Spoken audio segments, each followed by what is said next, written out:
Ricardo Terra Teixeira, ou apenas Ricardo Teixeira, nasceu em Carlos Chagas, Minas Gerais, no dia 20 de junho de 1947. Seu primeiro casamento se destaca pela importância da família de sua esposa, que era filha de João Havelange, então presidente de honra da FIFA, e que foi um dos homens que mais se dedicou ao esporte no Brasil. Na sua presidência da FIFA, ele foi o primeiro não-europeu a ocupar o cargo. Teve a chance de visitar quase 200 países e internacionalizar o futebol como ninguém havia feito até então. A trajetória de Ricardo Teixeira, como dirigente máximo do futebol brasileiro, é marcada por duas famas. Uma, a de nunca ter jogado uma partida de futebol. A outra é a de que Teixeira enxerga uma bola como a melhor maneira de aumentar sua coleção de retratos esverdeados de Benjamin Franklin, herói norte-americano que estampa as notas de $100. Até 1989, Ricardo Teixeira nunca havia dirigido sequer um clube de bairro, mas se especializara em um ramo que o ajudaria demais nos anos como dirigente, o mercado financeiro.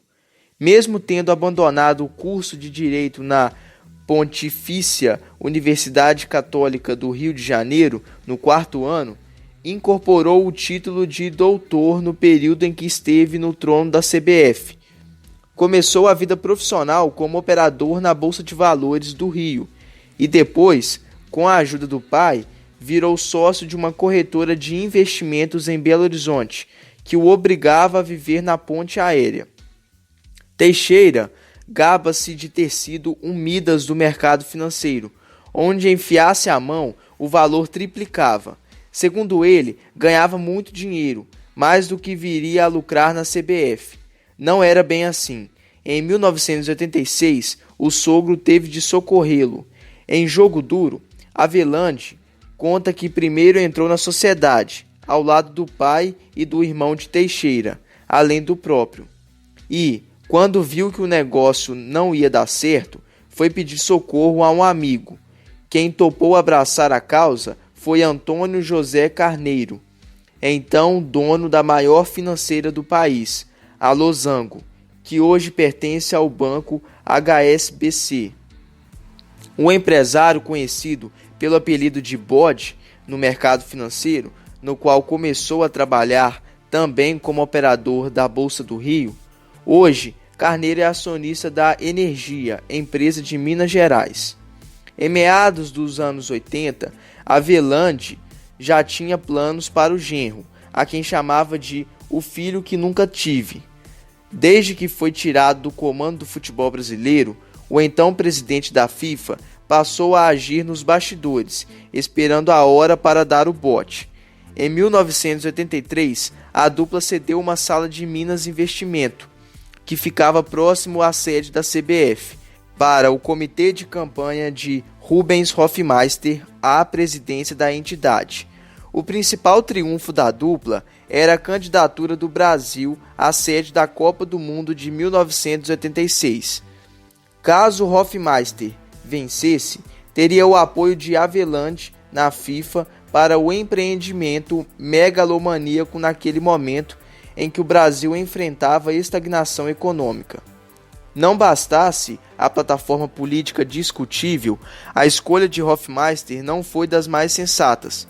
Folclórico, o candidato era conhecido jocosamente na imprensa gaúcha como Rubens, jogara pelo Cruzeiro de Porto Alegre nos anos 50, presidira o time e depois a Federação Gaúcha de Futebol. Uma devassa de sua gestão na entidade descobriu dezenas de notas fiscais de lingeries no que ficou conhecido como o escândalo das calcinhas. Foi o mote para que, em 1987, Márcio Braga, então presidente do Flamengo, chamasse Hoffmeister de bichona em uma mesa redonda na extinta TV Manchete. O gaúcho agrediu o carioca ao encontrá-lo em uma reunião da CBF. Nesse mesmo ano, a CBF já era um veículo descontrolado pronto para se estraçalhar no poste. Os clubes tentavam assumir o volante. Em julho daquele ano, Otávio Guimarães anunciou que a entidade não tinha condições de organizar o Campeonato Brasileiro, por falta de recursos, até que foi organizado o primeiro Brasileirão, conhecido como o Campeonato do Clube dos 13, que é a união dos maiores times brasileiros, como Corinthians, São Paulo, Palmeiras, Flamengo, Fluminense e entre outros.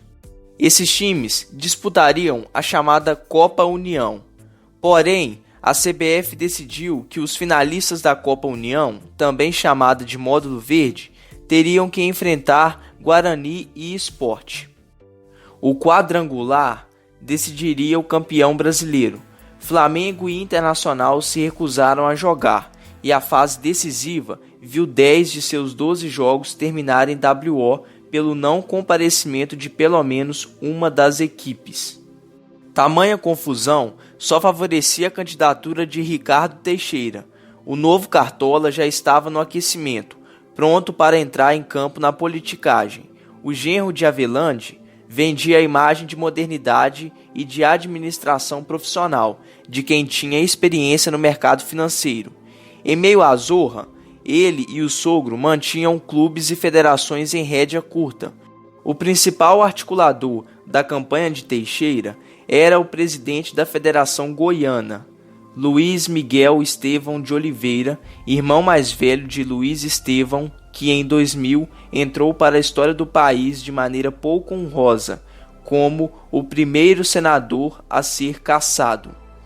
Com uma mãozinha da família Estevão, Teixeira confirmou em setembro de 1987 o que todos já sabiam: seria candidato à eleição da CBF.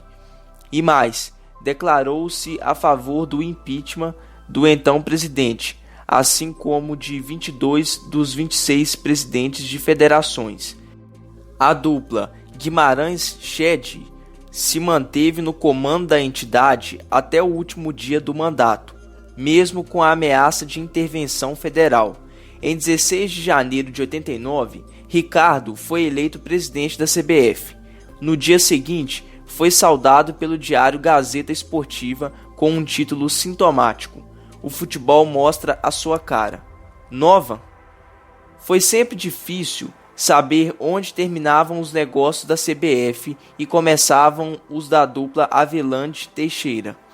Acertos obscuros causavam polêmica.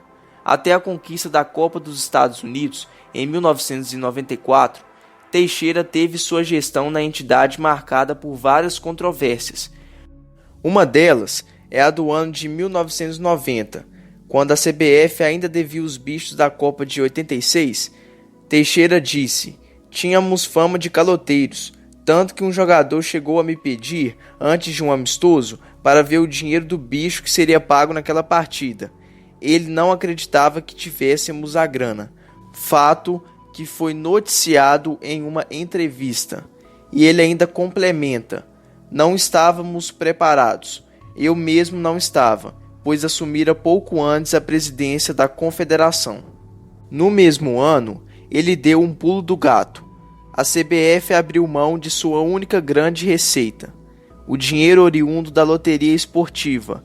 Sob o discurso de profissionalização, escondia-se uma jogada genial. Sem dinheiro público, Ricardo se livrou de ser processado ao longo dos anos, por crimes como peculato, corrupção passiva e ativa, improbidade e outros que envolvam grana do contribuinte. Após ter inventado a Copa do Brasil, ele entra para o seu segundo mandato. O seu patrimônio, que mandava nos negócios do futebol brasileiro, começou a crescer na mesma progressão geométrica com que a CBF conquistava patrocínios e fazia acordos comerciais. Teixeira sempre contestou essa ideia, dizendo que seu aumento de renda foi normal, compatível com quem já se considerava um homem rico antes de assumir a confederação. De acordo com ele, muitas de suas empresas foram vendidas. Ele afirma: "Está no meu imposto de renda."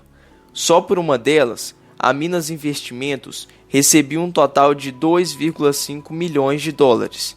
Sobraram duas outras empresas, um prédio próprio no Rio de Janeiro e outra em Belo Horizonte, capital de Minas Gerais. Um outro acontecimento foi no ano de 1994, quando o Brasil vence a Copa do Mundo. Na festa Mariot de Fullerton, Ricardo Teixeira não só esfregava o caneco no rosto dos críticos, como também tripudiava a ausência de Pelé. Sim, o maior jogador de todos os tempos estava fora da comemoração do Tetra. Ele havia se tornado uma espécie de persona non grata para os donos da bola. No ano anterior à Copa, Pelé dera uma entrevista bombástica, na qual denunciara um esquema de corrupção na CBF. O ex-jogador entrou na briga pelos direitos de transmissão do Campeonato Brasileiro daquele ano, com sua empresa Pelé Sports e Marketing, e disse ter esbarrado num pedido de propina de aproximadamente US$ 1 milhão.